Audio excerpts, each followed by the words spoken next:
So we're going to give you a little bit of inside radio here tonight, a little peek behind the curtain of the business to explain to you how not to treat your customers. And what we're going to share with you is a series of emails, one particular email of interest, but a couple of different emails flew back and forth between the program director of WSPD. And by the way, welcome to listeners of WSPD. You guys have been listening to Free Talk Live now for a few years on Saturday nights, and we're proud to announce that WSPD, which is a fairly popular Clear Channel talk radio station in Toledo, Ohio, is now taking Free Talk Live weeknights. So we're on WSPD. The program director there, Brian Wilson, he hosts the Afternoon Drive show. And if you've ever read LewRockwell.com, you've probably seen Brian's articles, because not only is he a talk show host, but he is an author over at LewRockwell.com. He knows Lew Rockwell personally, knows Ron Paul, Tom Woods. And it's his personal interactions with those folks is kind of what set this ball in motion that we're going to tell you about. Because Brian Wilson, being a Lew Rockwell blogger, someone who knows these guys, is obviously a liberty-minded dude. And so... hangs in the circles. Yeah, exactly. And so in the evening hours over at WSPD in Toledo, late nights, like 10 to midnight, which is when we're currently on, he was airing a show called Mark Levin. Now, we've talked about Mark Levin in the past on this program. He's one of our competitors. Mark Levin is live basically the same hours that we are. I think he's live like 6 to 9. I think that's right, 7, 10. And so this guy has kind of made a career in talk radio basically off the back of Sean Hannity. And what I mean by that is in the business, they have what they call a cram down. So, for instance, if Free Talk Live were to be the kind of company or whatever, we're not really a company, it's just you and I, Mark. Right. But if we were to be like this mega corporation that had, let's say LRN.FM was a major mega corporation, and Anti-War Radio was one of the other shows on there. And Free Talk Live is the most popular show on LRN.FM. So let's say we were going to bring a new radio station on, and we told this radio station, we'll let you have Free Talk Live. You can have the most popular show on the network, but you've got to take this other guy over here, Anti-War Radio. Or in this case, it's Sean Hannity. And by the way, Anti-War Radio is a great show. I'm not trying to say anything bad about them. This is what a cram down is. Yeah, it's basically where you don't get the best show. You want the number 2 show in the nation, Sean Hannity. Then you're going to have to take this other show, which they then consequently have made one of the top 10 shows in America, simply by cramming it down people's throats. Mark Levin did not get to where he is because of the quality of his programming. But that's not to say that he couldn't. It's just to say that he didn't. I don't know. I've heard his show here and there a little bit, and I personally can't stand the guy. Well, his voice is... it's all about taste. His voice is irritating to listen to, and he's also a shrill, screaming, foaming at the mouth, standard run-of-the-mill conservative talker. So their contract had expired, and the affiliate relations guy, I don't know why they didn't do it before the contract expired, but the affiliate relations, I guess they're big mega corporations, so they're just dropping the ball left and right. The bigger the company, the more bureaucratic it becomes. And so their affiliate relations guy had emailed the program director, Brian, in this case, and let's get let's extend the contract or whatever, going through the motions just to try to kind of get it going again, because he'd been on for several years. And Brian wrote back as follows. He says, "You will notice there is no agreement made or mentioned. In fact, in response to Mark Levin's outrageous diatribes, mis- and disinformation slanderously leveled at Ron Paul, Tom Woods, Lew Rockwell, personal and professional friends of mine, I will be exploring other programming options," that's Free Talk Live, "effective immediately. You are welcome to share with Mark my early admiration for his focus on constitutional principles, their absence from," so he's complimenting him, "their absence from most of what passes for governance, and how that compelled me to add his show to the WSPD lineup originally. You may also share that while I hardly endorse live on-air debate and discussions on virtually any subject, the verbal and written abuse that he heaped on these constitutional scholars who individually have done more throughout their careers to advance liberty and freedom than Mark ever will with his scorched earth, egomaniacal diatribes is not good radio programming or content on my station. Complaints from my listeners would tend to support that. I've been in this business 47 years on great radio stations like WABC, WMAL, he lists some more. I've even got his pedigree. Yep. I've even owned my own station.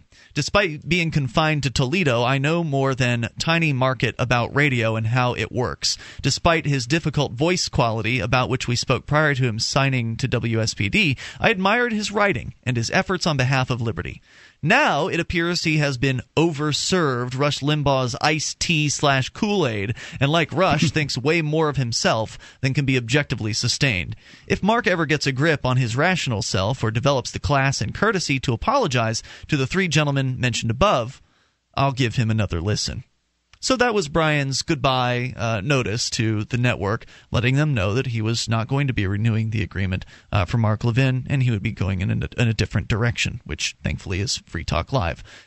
So they blew him out the door, and the program director, Brian Wilson, who's also a blogger over at Lew Rockwell, basically said, "Hey, I don't appreciate the libel that you've directed towards Ron Paul." I mean, basically saying that you've been lying. I mean, you've been lying about Ron Paul on the air, and maybe if you were to be willing to apologize to Ron and Lew Rockwell and these other guys, that he'd reconsider having him on his station. But the contract's run out, so it will not be being renewed. Goodbye, essentially, was the email. And if you want the details, you can listen to the archive later, because I just read it in the last segment.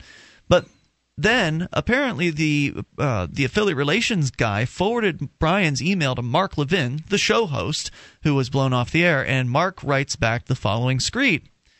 "Dear Brian, I don't think I have ever read a more unprofessional note from any program director. If you did not want to extend the show, you could have just canceled it." Sometimes when you get upset, you tend to fly through and not double check your email. This, by the spelling. Way, right from Mark Levin's email address here. "The fact that you are using your position as a program director and a host on a Clear Channel station to front for the Ron Paul campaign and his friends is a disgrace." So the suggestion there. Why is it a disgrace to Why is it a disgrace to front for Ron Paul on a Clear Channel station, but not a disgrace to front for any of these other people that are running? "As you are undoubtedly aware," continues Levin, he says, "Lew Rockwell was the editor of the Ron Paul letter," which is not true, if I'm not mistaken. Didn't you reveal who the real guy was behind that? Not the author. I think the Lew Rockwell was, had some editor title. Yeah. Oh, so Lew Rockwell was involved? I had heard that Lew Rockwell wasn't involved with maybe at the time. that. That is something that I have heard. I can't, if you've heard something to the contrary, that's just what I've heard.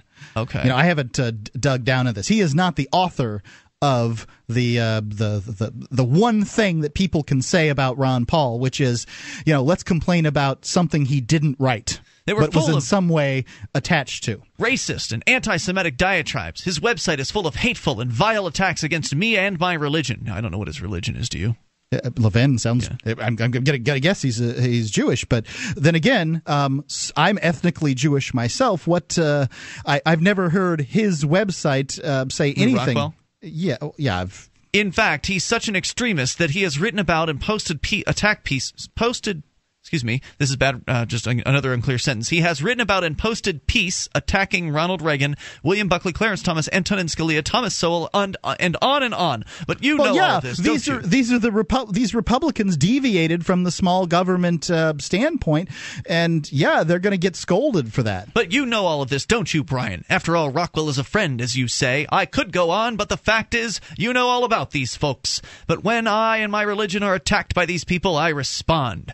Maybe he means by his religion, he means like the religion of the state. I don't know. I also don't appreciate you lecturing me about what I have done in my career over the last 40 years for the cause of liberty, whether serving Reagan, litigating against Obama policies in the Supreme Court, writing best-selling books on liberty and conservatism, and of course my radio program. Your personal But just because you write liberty on the front of your book doesn't mean that it's about liberty. Right. Your personal attacks about my career and my voice are outrageous. I also think your attack on Rush, who helps pay your salary and is the anchor of your company, by belittling his work and audience is mind-boggling. Perhaps you should consider leaving your job as program director and host in Toledo and joining the Paul campaign full-time rather than abusing your positions as you are. I have been on WSPD since September of 2006. Interesting that only now, during this phase of the Paul campaign, I don't meet your standards. Well, your contract expired, dude. I have asked Darian, my affiliate relations manager, to send you a cancellation notice given what you have written. But The show was already canceled because his agreement had expired. More coming up. So I don't know what Mark Levin was thinking, but I don't know if he was thinking at all when he got the email from his affiliate relations department informing him that WSPD would be canceling his show or was no longer renewing his program and replacing it with Free Talk Live. But he apparently hit the reply button and shot off a very angry screed towards the program director in this particular case. This is frankly good advice to anybody out there when it comes to customer service and writing an email when you're upset. So Wilson writes back, and by the way, Mark Levin was carbon copying like the senior vice president of Clear Channel on this to try to take it up the chain. We'll show Brian Wilson. I will show him. I will contact the higher-ups. Apparently Brian still has his job, so nothing has happened as a result of that. But Dear Mr. Levin, writes back Brian, who again is also the afternoon talk show host at WSPD. Thanks for taking... Both of them have started off their letters with Dear, and... you'd think that the tone of these, you wouldn't put Dear. Thanks for taking the time to write. Your missive confirms all my original misgivings about you, and then some. I'm only surprised you didn't type in all caps to better convey your kindergarten temper fit. If I didn't want to ectent the show... Wow, were you typing with both fists? Because he made a spelling error in his original email. FYI, scalding. Counselor, your contract had already... He was pretty nice in his original rejection email. He complimented him in a number of different ways. Told him why. During the rejection. Now, you're right. Now it's time for scalding. FYI, Counselor, your contract had already expired, so you won't be needing to send that cancellation notice. As with your and uninformed diatribes, due diligence is as absent in your intellectual courage to respond to your spurious comments about Tom Woods and the War Powers Act. Or have you rewritten the Constitution recently? As to your continuing efforts to libel Lew Rockwell, maybe you could become pen pals with LRC contributor David Gordon. I'll leave it up to you. I'll leave it up to your crack research team to determine Mr. Gordon's religious convictions. Again, Levin's original attack suggested that Lew Rockwell was anti his religion, that his site is full of hatred towards his religion. And I think Brian is suggesting here that one of Lew Rockwell's contributors is a Jewish person. If that's the religion we're talking about here, I think it makes it clear here. Hateful attacks on me and my religion. Again, he's quoting Levin there. Seriously, says Brian, as a renowned practitioner of law, please cite specifics. How about a link or two? Meanwhile, would you care to read Lew's glowing articles on Murray Rothbard? Probably not. They would surgically remove the "un" from your uninformed. Yeah, how about Friedrich Hayek? Yeah. I mean, if extremist Lew Rockwell posted a piece attacking Tom Sowell, how do you explain Dr. Sowell's article archives at LewRockwell.com? And then he links to all the articles written by Thomas Sowell at LewRockwell.com. I know the answer. You wouldn't. Instead, you would treat us as a typical Levin soprano concerto, packed with flaccid repartee and void of fact. No worries. Everyone here knows nothing. Soprano concerto? Is that a rip on the voice? Yes. No worries. Everyone here knows nothing deters the Great One, and he spells great, Grate. Again, Brian Wilson will continue his response. He calls him the Great One, except spelling great, Grate. I think another reference to his voice and his vitriol. He says, no worries, everyone here knows nothing deters the Great One, which is sad knowing how desperate the Republic is for common sense, constitutional fealty, and reasoned response. Congratulations on your part in nurturing the collective ignorance via megalomania. Yes, when not mercifully preempted by sporting events, you have been on my station since 2006, failing to produce even a modicum of the ratings produced by a former county commissioner who had no prior radio experience either, but a sharp eye for liberty and freedom and a respectful ear for the opinion of callers who disagreed with her. Sadly, I never got the same performance from you. Rather than improve with age and experience, you became spoiled and rancid, unfortunately following the role model of others who started out exciting, compelling, and entertaining, only to swoon at the sound of their own voice or naked body. Blinded by the... I don't get that joke. Well, Rush Limbaugh says to himself, I know these Democrats like I know every inch of my glorious naked body. Oh, jeez. He's... With one hand tied behind my back. That is shtick, right? Like, that is hyperbolic shtick. So, I mean... It's just egoism. He might be egotistical. I'm not saying that he's not. I couldn't say. I haven't had any time to really know the man. I've, spoken to him briefly, but not enough to know the guy. But that is clearly hyperbolic shtick. Blinded by the glare of their paychecks and taking the hysterical blathering of myrmidons as inspired hosannas. He says, along with them, you succumbed to the delusion of adequacy. It's true. You have your radio program, which he puts in quotes, about as successful as your litigation in the Supreme Court, also in quotes. But when your response to an objective programming decision based on vile, prejudice, uninformed content combined with 5 years of poor ratings performance is met with adolescent ad hominems, distortions, and incoherent scribblings, your screed has the intellectual depth of a damp sponge. As an obscure philosopher once wrote, quote, beware the lollipop of mediocrity. Lick it once, and you'll suck forever. Suck on, Mark. Suck on. And I say that with all due respect. From Brian Wilson. Wow. Oh, my. So there you have it. That's why Mark Levin is no longer on WSPD Weeknights.